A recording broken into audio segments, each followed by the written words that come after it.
আসসালামু আলাইকুম প্রিয় জব প্রত্যাশী বন্ধুরা, কেমন আছেন? আশা করি আপনারা সবাই ভালো আছেন। আজকে আমি আলোচনা করব রবীন্দ্রনাথ ঠাকুর সম্পর্কে বিগত সালের বিভিন্ন চাকরির পরীক্ষায় আসা 100টি গুরুত্বপূর্ণ প্রশ্ন। এই প্রশ্নগুলো একজন চাকরি প্রত্যাশীর জন্য খুবই গুরুত্বপূর্ণ, কারণ প্রায় প্রত্যেকটি চাকরির পরীক্ষাতেই রবীন্দ্রনাথ ঠাকুর সম্পর্কে প্রশ্ন আসে এবং এই 100টি গুরুত্বপূর্ণ প্রশ্ন যদি আপনি আয়ত্ত করে নিতে পারেন, তাহলে আপনি বিভিন্ন চাকরির পরীক্ষায় অবশ্যই এখান থেকে প্রশ্ন কমন পাবেন। সো চলুন ভিডিওটি শুরু করা যাক।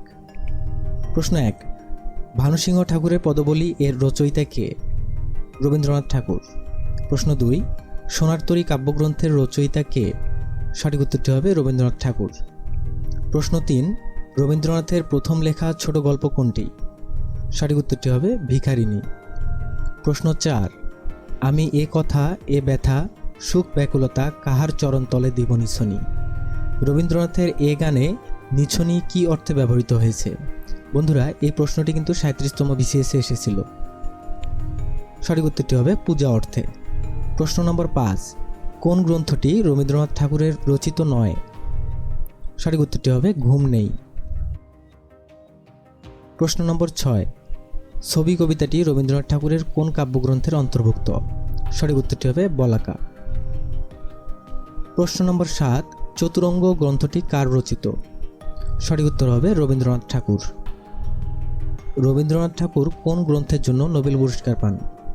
সঠিক উত্তরটি হবে গীতাঞ্জলি। রবীন্দ্রনাথের গীতাঞ্জলি কাব্য প্রকাশিত হয় কত সনে? সঠিক উত্তর হবে 1910, অর্থাৎ 1910 সালে রবীন্দ্রনাথের গীতাঞ্জলি কাব্যগ্রন্থটি প্রকাশিত হয়। প্রশ্ন নম্বর 10, কোনটি রবীন্দ্রনাথের কাব্য নয়? উত্তর হবে চক্রবাক।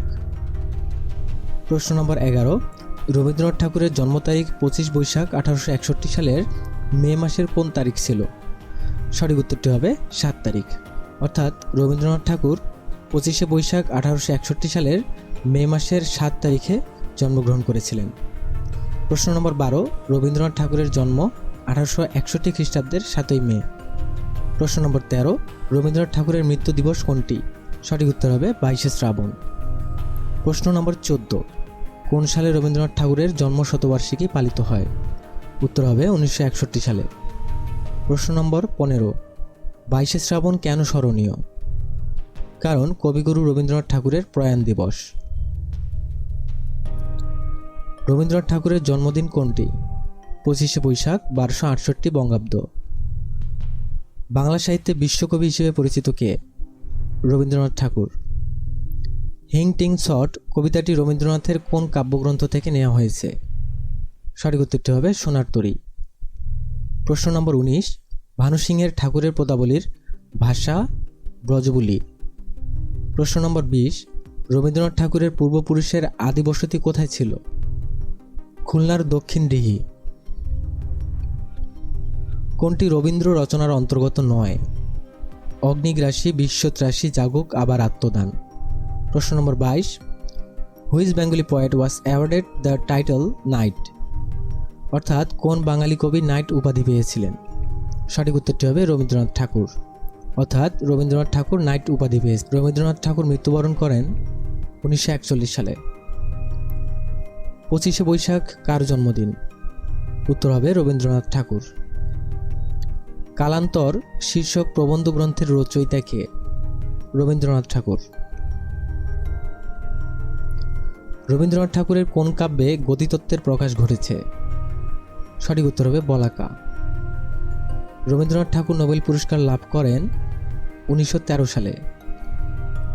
রবীন্দ্রনাথ ঠাকুরের জন্মদিন কোনটি? 25শে বৈশাখ 1268 বঙ্গাব্দ। রবীন্দ্রনাথ ঠাকুরের জন্ম 1861 সালের 7ই মে। কোন সালে রবীন্দ্রনাথ ঠাকুরের জন্মশতবার্ষিকী পালিত হয়? 1961 সালে। বাংলা টি.এস. এলিয়টের কবিতার প্রথম অনুবাদক কে? রবীন্দ্রনাথ ঠাকুর। রবীন্দ্রনাথ ঠাকুরের নির্ঝরের স্বপ্নভঙ্গ কবিতায় কবির উপলব্ধি হচ্ছে ভবিষ্যৎ বিচিত্র ও বিপুল সম্ভাবনাময়। বিশ্বভারতী কে প্রতিষ্ঠা করে? রবীন্দ্রনাথ ঠাকুর। বিশ্বকবি রবীন্দ্রনাথ কোন বিশ্ববিজ্ঞানীর সাথে দর্শন, মানুষ ও বিজ্ঞান নিয়ে আলাপচারিতা করেছিলেন? সঠিক উত্তরটি হবে আইনস্টাইন। রবীন্দ্রনাথ ঠাকুর নাইট উপাধি ত্যাগ করেন 1919 সালে। বাংলা গীতি কবিতার পুনর্বিকাশ ঘটান রবীন্দ্রনাথ ঠাকুর। কোনটি কাব্যগ্রন্থ? শেষ লেখা। রবীন্দ্রনাথ ঠাকুরের প্রথম প্রকাশিত কাব্যগ্রন্থ কোনটি? বনফুল। সবুজের অভিযান রবীন্দ্রনাথের কোন কাব্য হতে সংকলিত? বলাকা। প্রশ্ন নম্বর 40, রবীন্দ্রনাথের বিখ্যাত শাহজাহান কবিতাটি তার কোন কাব্যে স্থান পেয়েছে? বলাকা। সঞ্চয়িতা কোন কবির কাব্য সংকলন? সঠিক উত্তর হবে রবীন্দ্রনাথ ঠাকুর, অর্থাৎ সঞ্চয়িতা হচ্ছে রবীন্দ্রনাথ ঠাকুরের একটি কাব্য সংকলন। খেয়া রবীন্দ্রনাথের একটি কাব্যগ্রন্থ। রবীন্দ্রনাথের পুনশ্চ কোন ধরনের গ্রন্থ? কাব্যগ্রন্থ। ভানুসিংহ ঠাকুরের পদাবলী এর রচয়িতা কে? রবীন্দ্রনাথ ঠাকুর। রবীন্দ্রনাথ ঠাকুর তার পূরবী কাব্য কাকে উৎসর্গ করেছিলেন? সঠিক উত্তরটি হবে ভিক্টোরিয়া ওকাম্পো। বাংলা সাহিত্যের একটি বিখ্যাত কবিতা 1400 সাল এর রচয়িতা কে? রবীন্দ্রনাথ ঠাকুর। নিচের কোনটি বিশ্বকবি রবীন্দ্রনাথ ঠাকুরের একটি বিখ্যাত কবিতার নাম? বলাকা। রবীন্দ্রনাথ যে রচনাটির জন্য সর্বাধিক বিখ্যাত সেটি কোনটি? গীতাঞ্জলি, অর্থাৎ গীতাঞ্জলি কাব্যগ্রন্থের জন্য রবীন্দ্রনাথ সবথেকে বেশি বিখ্যাত। কোন বাঙালি সাহিত্যে নোবেল পুরস্কার পান? সঠিক উত্তরটি হবে রবীন্দ্রনাথ ঠাকুর। রবীন্দ্রনাথ ঠাকুর সাহিত্যে নোবেল পুরস্কার লাভ করেন নভেম্বর 1913 খ্রিস্টাব্দে।